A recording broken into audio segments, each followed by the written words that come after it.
छत्रपती संभाजीनगर आणि धाराशिव नामांतर प्रकरणी याचिका सुप्रीम कोर्टानं फेटाळली। नामांतर प्रकरणी हस्तक्षेप करण्यास कोर्टाचा नकार।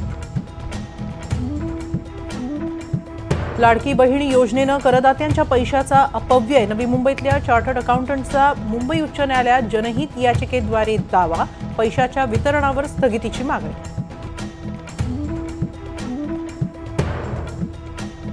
नीट यूजीची प्रवेश प्रक्रिया पूर्ण करण्याचा मार्ग मोकळा। पुन्हा परीक्षा घेण्याची याचिका सर्वोच्च न्यायालयानं नाकारली। पेपरफुटी टाळण्यासाठी कठोर पावलं उचला, एनटीएलाही निर्देश।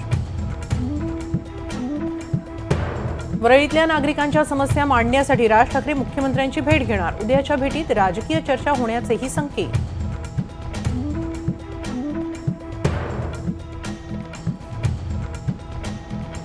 संभाजीनगरमध्ये एकनाथ शिंदेंच्या दौऱ्यामुळे पोलीस भरती रद्द। 2 तारखेला होणारी मैदानी चाचणी 3 ऑगस्टला। कोणतीही पूर्वसूचना न देता भरती रद्द केल्यानं विद्यार्थ्यांचे हाल।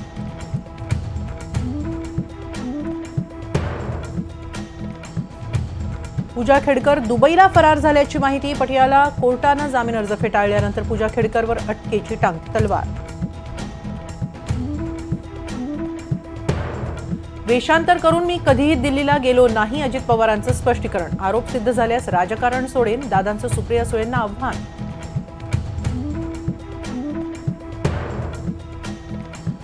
केरळच्या वायनाडमधील भूस्खलनात आतापर्यंत 308 जणांचा मृत्यू। एनडीआरएफकडून बचाव कार्य सुरूच, अनेक जण अजूनही बेपत्ता।